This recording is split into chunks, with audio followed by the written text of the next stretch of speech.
ஆண்டவராகிய இயேசு கிறிஸ்துவின் நாமத்தில் காலை வாழ்த்துக்கள். இன்றைய மன்னா, அந்த அக்கினியின் நடுவிலிருந்து கர்த்தர் உங்களோடே பேசினார்.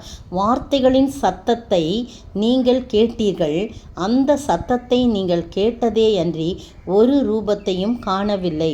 உபாகமம் 4:12. பாருங்க, மோசே ஜனங்களை எல்லாம் கூட்டி அவங்களுக்கு இதெல்லாம் சொல்கிறார். நீங்கள் ஓரேபிலே உன் தேவனாகிய கர்த்தருக்கு முன்பாக நீங்கள் நிற்கும்போது கர்த்தர் என்ன நோக்கி தான் ஜனங்களை என்னிடத்தில் கூடி வர செய்து என் வார்த்தைகளை அவர்கள் கேட்கும்படி பண்ணுவேன்.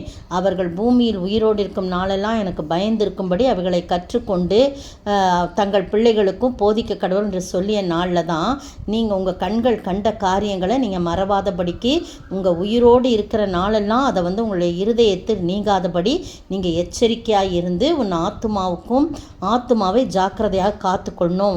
உங்களுக்கும் உங்கள் பிள்ளைகளுக்கும் இதெல்லாம் அறிவிக்கணும் அப்படின்னு சொல்லி மோசே என்ன பண்ணுறாரு, ஜனங்களெல்லாம் கூட்டி சேர்த்து கர்த்தர் சொல்கிற காரியத்தை அப்படியே சொல்கிறார். சொல்லும்போது தான் என்ன 11ஆம் வசனம் பாருங்கள், 4:11 நீங்கள் சேர்ந்து மலையின் அடிவாரத்தில் நின்றீர்கள். இதெல்லாம் சொல்கிறார், என்ன நடந்ததுன்றதை திரும்பவும் அதை ரிமைண்ட் பண்ணுறார். நின்றீர்கள், அந்த மலையில் வானத்தை அளாவிய அக்கினி எரிய இருளும் மேகம் அந்தகாரம் சூழ்ந்தது. அந்த அக்கினியின் நடுவிலிருந்து தான் கர்த்தர் உங்களோட பேசினார். வார்த்தைகளின் சத்தத்தை தான் நீங்கள் கேட்டீங்க. அந்த சத்தத்தை நீங்கள் கேட்டதே அன்றி ஒரு ரூபத்தையும் நீங்கள் பார்க்கல. நீங்கள் என்னென்ன கை கொள்ள வேண்டும்னு சொல்லிட்டு 10 கற்பனைகளை 2 பலகைகளை எழுதி அதை நீங்கள் சுதந்திரிக்க போகும் தேசத்தில் நீங்கள் கை கொள்ள வேண்டிய கட்டளைகள் நியாயங்கள் எல்லாம் உங்களுக்கு போதித்து அதை கட்டளையிட்டார். நீங்கள் அவர் ரூபத்தை காணல, அக்கினி நடுவிலேருந்து யார் பேசினானே தெரியலையே அப்படின்னு சொல்லிட்டு நீங்களாம் என்ன பண்ணக்கூடாது, மிருகத்தையோ ஏதோ ஒரு ரூபத்தை நீங்கள் ஆண் உருவோ பெண் உருவோ என்ன பண்ணக்கூடாது, பட்சியின் உருவையோ செஞ்சு நீங்கள் அதை வணங்க கூடாது அப்படின்னு சொல்லிட்டு நிறையா சொல்லிட்டு என்னையை நான் அந்த தேசத்தில் பிரவேசிக்க முடியாது, நீங்கள் தான் பிரவேசிப்பீங்க. நான் அதுக்கு முன்னாலேயே நான் என்னுடைய கடைசி நாளை நான் சந்திப்பேன் அப்படிலாம் சொல்லிவிட்டு பாருங்கள், அவ்வளோ அருமையாக சொல்கிறார். உன் தேவனாய் கர்த்தர் பட்சிக்கிற அக்கினியாக இருக்கிறார். அதனால் நீங்கள் ஜாக்கிரதையாக இருந்து இதை கடந்து போகணும். இந்த வார்த்தைகளை நீங்கள் கடைப்பிடிக்கணும். அவருடைய சத்தத்துக்கு செவி கொடுக்கணும். திரும்பவும் பாருங்கள், 33ஆம் வசனம், அக்கினியின் நடுவிலிருந்து பேசுகிற தேவனுடைய சத்தத்தை நீங்கள் கேட்டது போல யாதொரு ஜனமாவது கேட்டதும் உயிரோடு இருந்ததும் உண்டோ?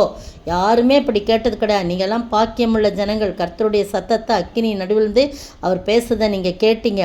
யாருமே அப்படி கேட்டிருக்க முடியாது. அல்லது உங்கள் தேவனாகி கர்த்தர் எகிப்திலே உங்கள் கண்களுக்கு முன்பாக உங்களுக்கு செய்தபடியெல்லாம் தேவன் அந்நிய ஜாதிகளின் நடுவிலிருந்து ஒரு ஜனத்தை சோதனைகளினாலும் அடையாளங்களினாலும் அற்புதங்கள்னாலும் சொல்லிட்டு நிறையா சொல்லி நீங்கள் வேணால் பாருங்கள், தமக்கென்று தெரிந்து கொள்ள வகை பண்ணினதுண்டோ என்று நீங்கள் விசாரித்து பாருங்கள். யாரையும் அவர் இது பண்ணலை அப்படின்னு சொல்கிறார். கர்த்தர் தான் தேவன், அவரையன்றி வேறொருவர் இல்லைன்னு சொல்லிட்டு திரும்ப பாருங்கள், 36ஆம் வசனத்தில் உன்னை உபதேசிக்கும்படி அவர் வானத்திலிருந்து தமது சத்தத்தை உனக்கு கேட்க பண்ணி. வானத்திலிருந்து அந்த அக்கினி இறங்குதுன்னு நம்ம 11ஆம் வசனத்தில் பார்த்தோம். வானத்தை அளாவிய அக்கினி எரிய அதிலிருந்து சத்தம். இதில் போட்டிருக்கு, வானத்திலிருந்து தமது சத்தத்தை உனக்கு கேட்க பண்ணி பூமியிலே தமது பெரிய அக்கினியை உனக்கு காண்பித்தார். அக்கினியின் நடுவிலிருந்து உண்டான அவருடைய வார்த்தையை கேட்டாய் என்று சொல்கிறார். அப்போனா எவ்வளோ அன்புள்ள ஆண்டவர் பார்த்தீங்களா? இந்த இஸ்ரவேல் ஜனங்கள் எப்படியோ போனாலும் அவர்களை தேடி அக்கினியின் நடுவிலிருந்து அவர்களுக்கு பேசுகிறாரு. இந்த காலங்கள்லாம் அப்படிலாம் நம்ம கேட்க முடியாது இல்லையா? அந்த நாட்களில் அக்கினி நடுவில் மோசேக்கு தரிசனம் கொடுத்து இந்த இஸ்ரவேல் ஜனங்களை வழி நடத்தி வந்த தேவன் இப்போது பார்த்தீங்கன்னா இந்த ஜனங்களோடு பேசுகிறாரு. அக்கினியின் நடுவிலிருந்து கற்பனைகள் எல்லாம் கொடுக்குறார். அதன் கைப்பற்றி நடக்கும்போது நீங்கள் அந்த தேசத்தை சுதந்திரித்துக் கொள்வீர்கள், அந்த ராஜாக்களெல்லாம் முறியடிப்பீர்கள் என்று சொல்லி நிறைய காரியம் சொல்கிறார். நீங்களும் நானும் ஆண்டவருடைய சத்தத்தை நாம் கேட்க வேண்டும் என்று சொன்னால் நாம் என்ன செய்ய வேண்டும்? அவருடைய கற்பனைகளுக்கு கீழ்ப்படிந்து அவருடைய வார்த்தைக்கு கீழ்ப்படிந்து அதன்படி நம்மை முழுமையாய் ஒப்பு கொடுக்கும். எந்த அந்நிய காரியங்களும் நம்ம கிட்ட நுழையக்கூடாது. நாள் பார்க்கறது, நேரம் பார்க்குறது, இந்த நாள் நல்லது, அந்த நாள் நல்லது, இந்த நேரத்துக்கு முன்னால் அதை செய்யணும், இதை செய்யணும். அநேக கிறிஸ்தவர்கள் கர்த்தரை ரொம்ப துக்கப்படுத்துகிறாங்க, கோபப்படுத்துகிறாங்க. அவருக்கு அது பிடிக்கவே இல்லை. ஆண்டவர் எல்லா நாட்கள் நேரங்கள்லாம் அவர் படைத்ததில் சொல்லப்பட்டிருக்குது பாருங்கள். பூமியில் யாதொரு ஊரும் பிராணியும் உருவம் விக்கிரகத்தை நீங்கள் உங்களுக்கு உண்டு பண்ணாதீங்க. நீங்கள் எதை பற்றியும் நீங்கள் சூரிய சந்திரன் அதெல்லாம் நட்சத்திரங்களெல்லாம் நோக்கி அவைகளை தொழுது சேவிக்க இணங்காதபடிக்கு உங்களுடைய ஆத்துமாக்களை குறித்து எச்சரிக்கை. இதில் தான் நட்சத்திரங்கள் பார்த்து இந்த அமாவாசை பௌர்ணமி இந்த மாதிரிலாம் காரியங்கள்லாம் பார்த்து நம்ம என்ன பண்ணக்கூடாது, ஆண்டவரை அதெல்லாம் சகலமும் ஆண்டவரால் படைக்கப்பட்டது. படைத்த ஆண்டவரை தான் நம்ம பார்க்கணுமே தவிர சிருஷ்டியை ஒருபோதும் நாம் பார்த்து நாள் நேரங்களை பார்த்து குறிக்கக்கூடாது. அப்படிப்பட்ட வாழ்க்கை வாழும்போது கர்த்தருடைய சத்தம் நமக்கு கேட்கும். நம்முடைய வாழ்க்கையிலே எல்லாவற்றையும் அவர் அதை நல்ல கானானை சுதந்திரித்து கொண்டது போல் அந்த ஜனங்கள் நம்மையும் பரம கானானை சுதந்திரிக்க ஒரு பாக்கியத்தை கொடுத்து தமது சத்தத்தின் மூலம் நம்மை வழிநடத்துவார். அப்படிப்பட்ட ஆசீர்வாதத்தை பெற்று வாழ ஆண்டவர் தாமே கிருபை செய்வாராக. ஆமேன்.